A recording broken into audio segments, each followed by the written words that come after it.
ത്രിയേക ദൈവതിരുനാമത്തിൻ്റെ മഹത്വം ഉണ്ടാകട്ടെ.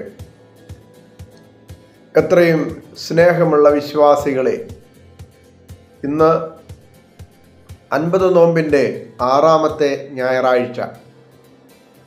ഇന്ന് നാം ചിന്തിക്കുന്ന ഒരു വേദഭാഗം വിശുദ്ധ മത്തായിയുടെ സുവിശേഷം അതിൻ്റെ 18ാം അധ്യായത്തിൽ അതിൻ്റെ 35ാമത്തെ വാക്യം.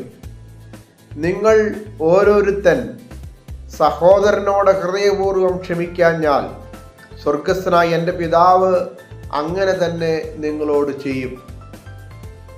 നിങ്ങളിൽ ഓരോരുത്തൻ സഹോദരനോട് ഹൃദയപൂർവ്വം ക്ഷമിക്കാഞ്ഞാൽ സ്വർഗസ്ഥനായ എൻ്റെ പിതാവ് അങ്ങനെ തന്നെ നിങ്ങളോട് ചെയ്യും. പിതാവാം ദൈവം നമ്മളോട് ക്ഷമിച്ചവനാണ്. ആദാമ്യ പാപം അല്ലെങ്കിൽ സൃഷ്ടിയുടെ പാപം മുഴുവൻ തൻ്റെ പുത്രനിൽ സന്നിവേശിപ്പിച്ച് ആ പാപത്തിൻ്റെ ഫലമായ മരണം അവന് വിട്ടുകൊടുത്തിട്ട് തൻ്റെ പുത്രനെ നൽകി നമ്മെ സ്നേഹിച്ചവനായ പിതാവായ ദൈവം. ഇത്രമാത്രം അപരാധം, ഈ ലോകത്തിൻ്റെ മുഴുവൻ അപരാധം അവൻ ക്ഷമിച്ചെങ്കിൽ അവൻ നമ്മളോട് ആവശ്യപ്പെടുന്നത് ഇതാണ്: നിങ്ങളോട് തെറ്റ് ചെയ്തവരോടും നിങ്ങൾ ക്ഷമിക്കണം. അത് ഹൃദയപൂർവമായി ക്ഷമിക്കണം ആണ് കർത്താവ് ആവശ്യപ്പെടുന്നത്.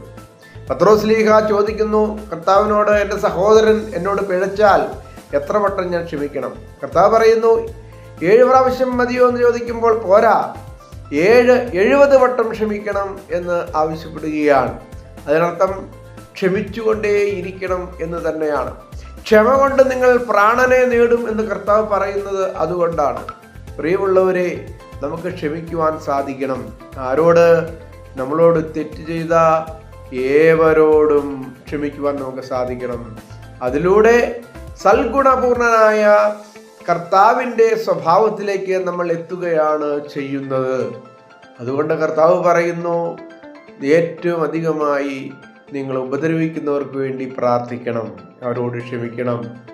ഒന്ന് ചിന്തിച്ചു നോക്കൂ, നാം ഏറ്റവും കൂടുതൽ സ്നേഹിക്കേണ്ടത് ആരെയാണ്? ഉപദ്രവിക്കുന്നവരെ അല്ലേ? കാരണം ദൈവസന്നിധിയിൽ കൂടുതൽ പ്രാർത്ഥിക്കുവാൻ നമുക്ക് അവസരമുണ്ടായത് അവർ നമ്മളോട് അപ്രകാരം പ്രവർത്തിച്ചത് കൊണ്ടാണ്.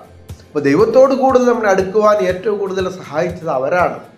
അതുകൊണ്ട് ശത്രുക്കളെ സ്നേഹിച്ച് അവരെ അനുകൂലമാക്കി തീർക്കുവാൻ, അവരെ ദൈവരാജ്യത്തിൻ്റെ മക്കളാക്കി തീർക്കുവാൻ നമുക്കും അവരോടൊപ്പം സന്തോഷിക്കുവാൻ സാധിക്കട്ടെ.